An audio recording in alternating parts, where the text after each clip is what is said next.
Hiya, Jenny. Thank you very much for taking the time to speak to us today. Thank you for having me. Oh, no problem. It's our pleasure. Yeah, I really feel actually the audience is going to get a lot of benefit from our discussion today. So just wanted to start off, if that's okay, just telling everyone when you were diagnosed with cauda equina syndrome. So I was officially diagnosed on Christmas Day 2018. Okay.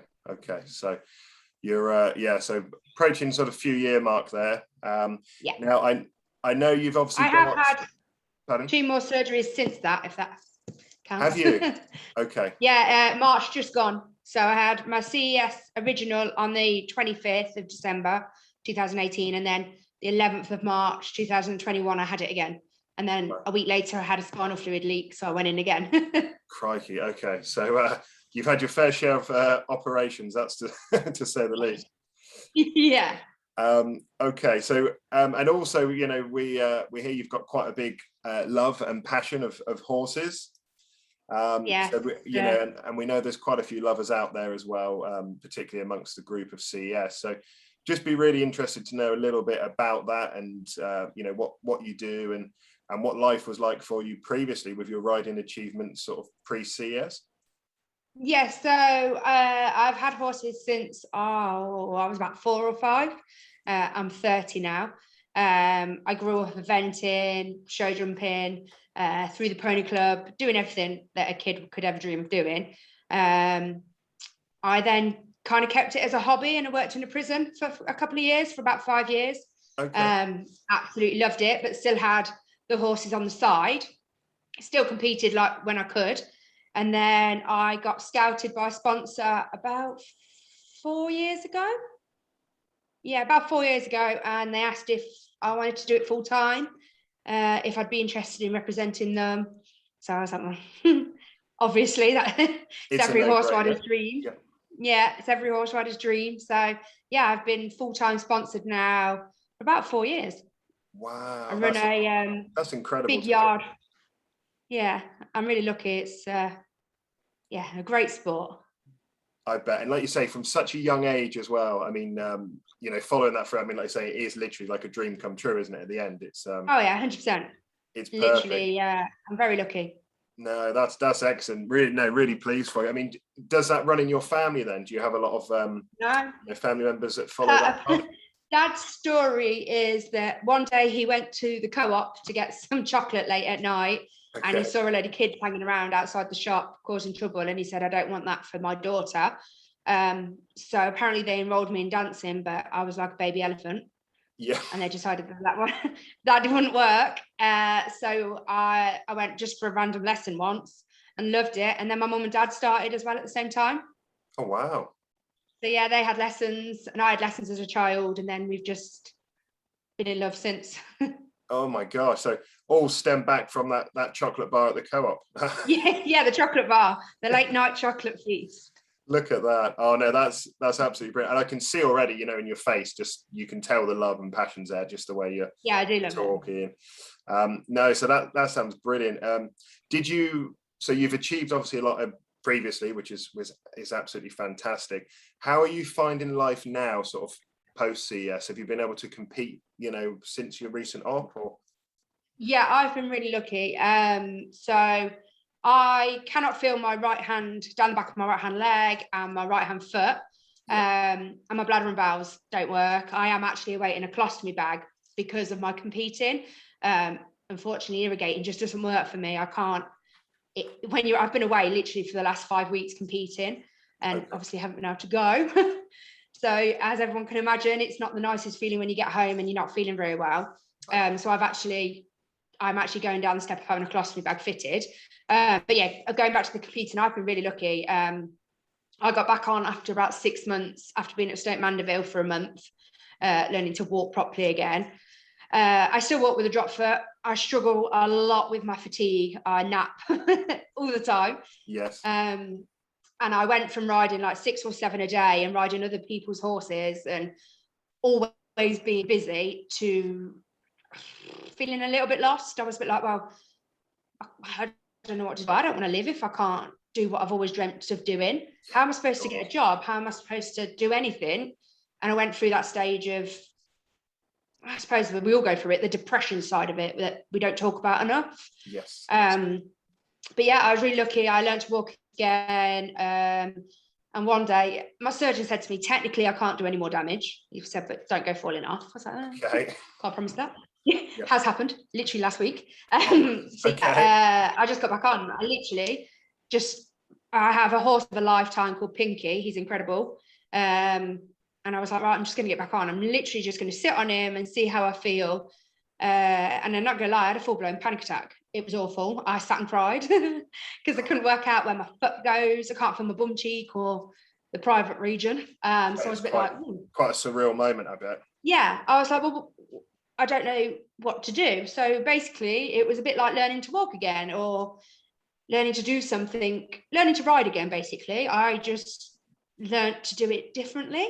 Yes. I now compete internationally. I've been gone for the last 5 weeks competing. It was always my dream to compete internationally, and I thought that was over, but I've managed to do it. Wow. I had quite a nasty fall last week, and I've broken a rib. Oh my God. Okay. Yeah. But actually, my back, I have a chiropractor every week who tells me off every week, but she has horses herself, so she knows that I'm never going to stop it. Yes. But she actually thinks that my back is strong enough now that it's actually protected itself. So yeah, I love it. I'm back competing. I'm out. I run a livery yard from home now. Yeah. I've just done my level 2 in coaching, so I coach from home. So on the days that I feel like I can't ride, I do something different, but still horse related, if that makes sense. No, that's brilliant. And do you think with the coaching side, is that a path do you think you would have liked, or sort of dreamt of getting into as well, or is it since your diagnosis it sort of pushed you to sort of take that on as well? It kind of pushed me into it a bit more. I always wanted to coach, but not full time. I wanted to just compete, and that's all I ever wanted to do. Yeah. But realistically, even without CES, you can't do that for the rest of your life. Your body's not going to allow it. So Mum kind of pushed it as in, look, you are injured. You are potentially shorter lifespan now of what you want to do. So you need to go down the other route. And I absolutely love it. And I tell my story to everybody. Like, I'm so open about it. And again, I wasn't at the start.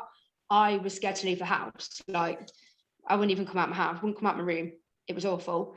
But now I just tell everybody. And it seems even people without CES are like, oh, okay, I can do this.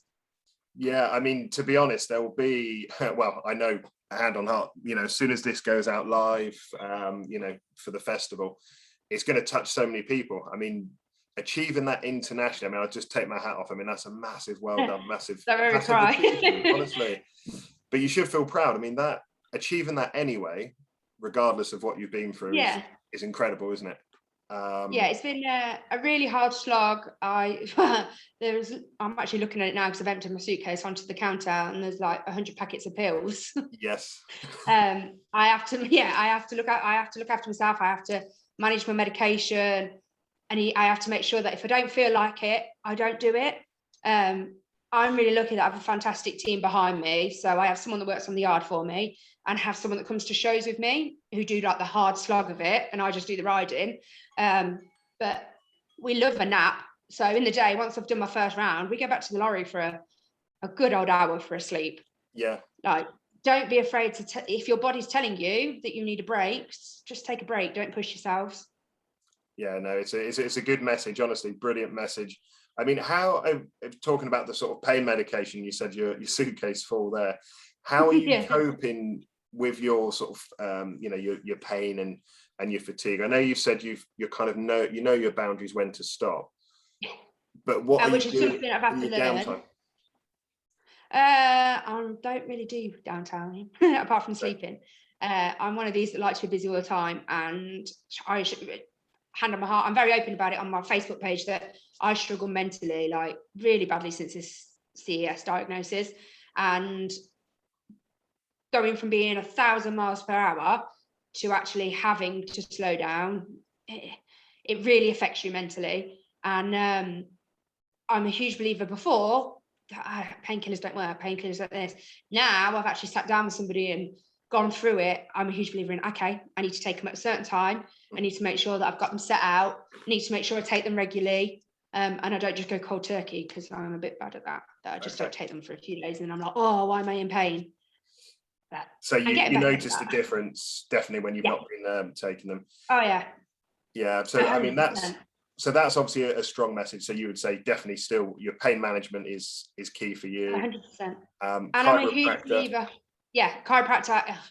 I can't. She's incredible. I last week was not well. I came back for 2 days, and my left hand side, I nearly ended up going to hospital because I was like, something's not quite right here. Something feels different, and that's another thing that I'm hugely. I feel very strongly about, because I wasn't treated very well at hospital the last 3 times.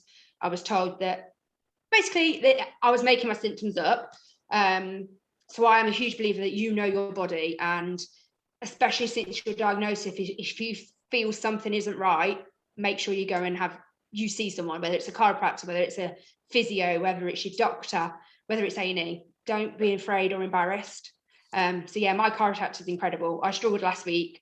I went and had a session with her, 1 day off, and I was like, oh, this is incredible. No, that's brilliant to hear. Did you sort of initially, sort of in the early days of your ops, were you having a lot of physio and hydrotherapy at all? Nothing. I didn't have very good care before, and I didn't have the best care afterwards, until I went to Stoke Mandeville. Once I went to Stoke Mandeville, they were amazing. Okay. They sorted all my physio things, but for a good 3 or 4 months, I got myself a PT. I got myself my own physio. I'm very lucky that I've got a gym and a pool at home. So I spoke to my doctor and I said, can I do this? I don't know if I'm allowed to do this. And I just walked up and down it. I don't like swimming. It bores me. I don't like working out. I like to eat. Yeah. But I know that I don't want to be putting weight on because my back's not strong enough for that. No. So I adapted it slightly. Like, I hate swimming. Can't be bothered. So I just walked up and down it. Yeah. It really helped with my hips, and because I struggle with my hips now, and you struggle with your knees, and it's really helped with that.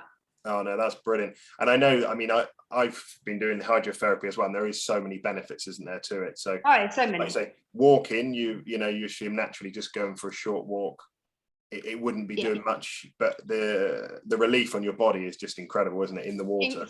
So good. Silly things like doing squats and water aerobics. Like, I just YouTubed it. Yeah. I just watch YouTube, put the phone on the side, and I just do a 10-minute workout. Yeah. And you're like, oh, don't feel like I've done anything. And then I'm like, oh, next day, like, oh, I feel like I've done 100 miles. Yeah, no, it's brilliant. So no, and again, absolutely brilliant with what you've told me. Really pleased with how things have planned out for you now. Thank you. You've done so well. I mean, I'm a bit cautious. So we've covered everything so far. Obviously, don't want to keep you for too long. But is there any kind of last sort of statement you'd like to share with everyone? A bit of sort of positivity that can sort of uplift everyone in going through the same position as yourself, maybe as a previous horse rider.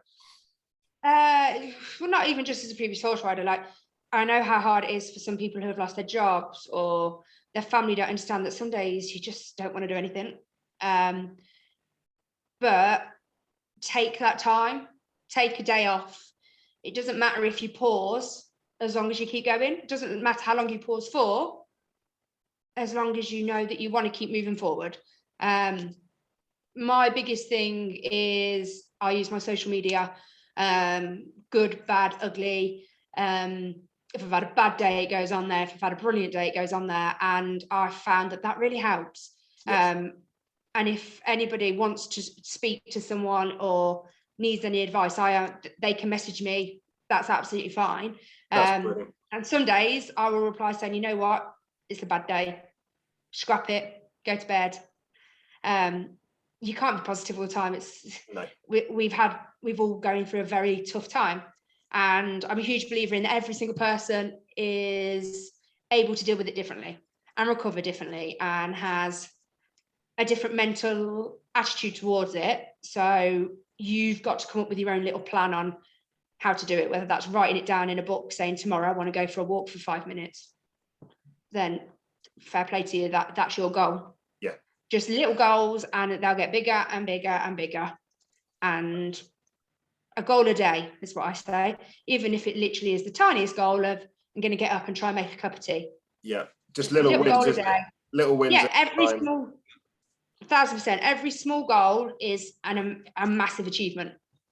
Yeah, no, that's, and like I say, with that sort of those statements you just said there, absolutely brilliant. Like I say, regardless if you know the audience are into horse riding or not, I mean, I think for anyone just going through CES now, I mean, that's just a powerful message, you know, it absolutely really is. So really appreciate that. And just so we can sort of plug to the audience, you said about your social media page. What are your social media pages listed under there? My Instagram is Jennie Sharp Show Jumper, but it's JENNIE and Sharp with an E. And my Facebook page is either Jennie Sharp, or my work one, which is all about the horses and life with CES, is JK Equestrian. There is another page that's JK Equestrian, but that's not me. But I am JK space Equestrian, and you honestly can message me anytime. I'm normally awake because a lot of us don't sleep anymore. And even if it's just to say, I'm having a bad day, I'll just reply and say, talk to me. Like, we're all here for each other. I think we're a big family now. We're all going through a very similar thing. And even if you don't ride horses and you're just having a bad day, you could have lost your job. You might not be able to ride your bike. Anything that was once your passion, doesn't matter if it's horse riding. No, I appreciate that, and I'm sure a lot of others will as well, Jennie. You know, I think you will, from this, you know, just short space of time.